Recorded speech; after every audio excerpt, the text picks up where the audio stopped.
Shri M Jayachandran നോക്കുക, ഈ മരണപ്പെട്ട ആളുകളുടെ കാര്യത്തിൽ അവരുടെ മനോനില എന്താണെന്നുള്ളത് ചോദ്യം ചെയ്യുകയും അത് പരിശോധിക്കുകയും അതിനകത്ത് പ്രശ്നങ്ങളുണ്ട് എന്ന് ഇപ്പോൾ തന്നെ തീർപ്പ് കൽപ്പിക്കുകയും ചെയ്യുന്ന ബി.ജെ.പി. നേതൃത്വത്തിൻ്റെ സ്റ്റേറ്റ്മെൻറ്റുകളാണ് നമ്മളിപ്പോൾ ഇവിടെ പറഞ്ഞുകൊണ്ടിരുന്നത്. ഇവിടെ എം.എസ്. കുമാറിനെ പോലുള്ള ആളുകൾ ഇപ്പോഴും നമ്മുടെ മുമ്പിലുണ്ട്.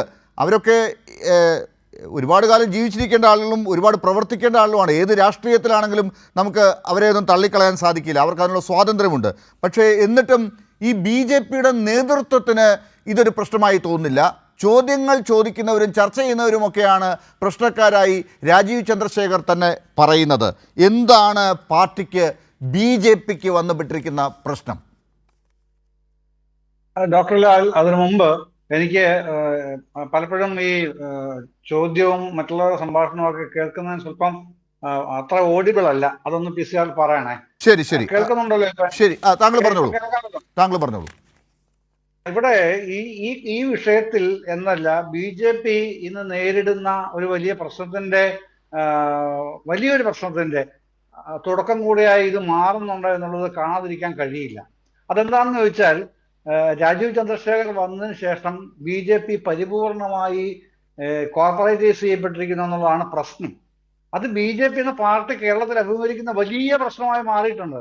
അത് കേരളം അതിനെ അങ്ങനെ അഡ്രസ് ചെയ്തിട്ടില്ല എന്നുള്ളതേ ഉള്ളൂ. അതിന്റെ അകത്ത് വലിയ പ്രശ്നമാണത്.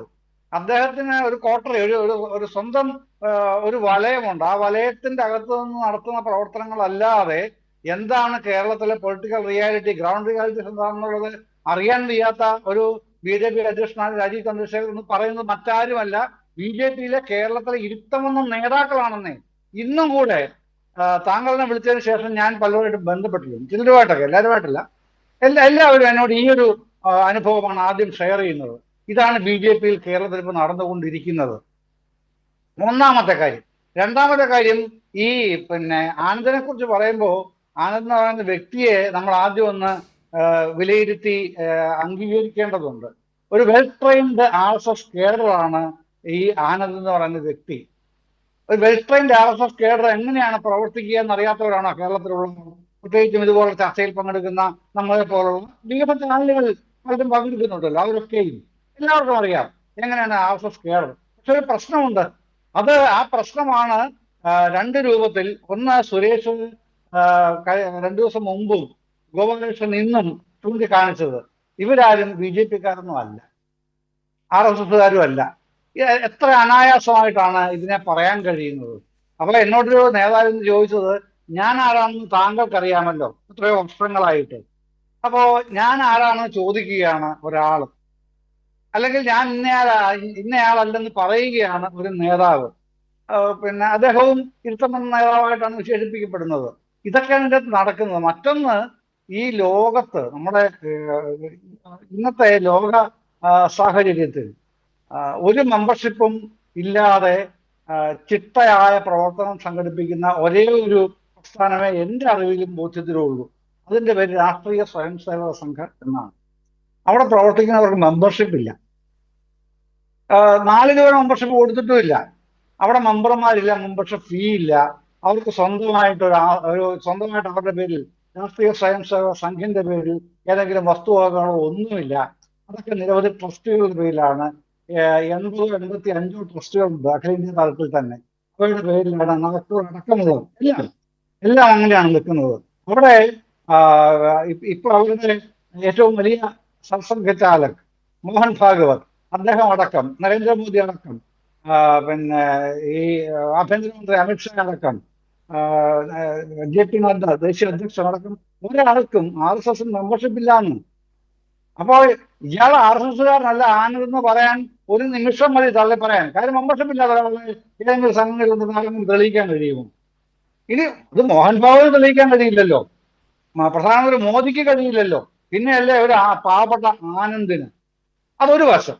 ആ ഒരു വശം നിൽക്കുമ്പോൾ തന്നെ മറുവശം എന്താണ് ഡോക്ടർ ലാൽ? ഈ ഇത്തവണ കേരളത്തിലെ തദ്ദേശ തെരഞ്ഞെടുപ്പിൽ മുഴുവൻ വാർഡുകളിലും ബി.ജെ.പി. സ്ഥാനാർത്ഥികൾ സ്വന്തം ചിഹ്നത്തിൽ മത്സരിക്കുമെന്ന് പ്രഖ്യാപിച്ചവരാണ്. സംസ്ഥാന പ്രസിഡന്റ് രാജീവ് ചന്ദ്രശേഖറാണല്ലോ. അപ്പൊ ഈ സാധാരണ ഈ ആനന്ദിനെ പോലെയൊക്കെയുള്ള, ആനന്ദൊക്കെ ഞാൻ പറഞ്ഞില്ലേ, വെൽ ട്രെയിൻഡ് RSS കേഡറാണ്. കൊലക്കല്ലിൽ കോഴിക്കോട് അടക്കം ഉണ്ടായിരുന്ന ആളുമാണ്. അപ്പോ ഇവർക്കൊക്കെ ആ, പിന്നെ സ്വാഭാവികമല്ലേ ഇത്തരം മോഹങ്ങൾ ഉണ്ടാവുക എന്നുള്ളത്. അതിലെന്തെങ്കിലും ഒരു അപാകത, അനൗചിത്യം എങ്കിലും ചൂണ്ടിക്കാണിക്കാൻ കഴിയുമോ? ഇതൊക്കെയാണ് പ്രതീക്ഷിക്കാനുള്ളൂ ജീവിതത്തിൽ.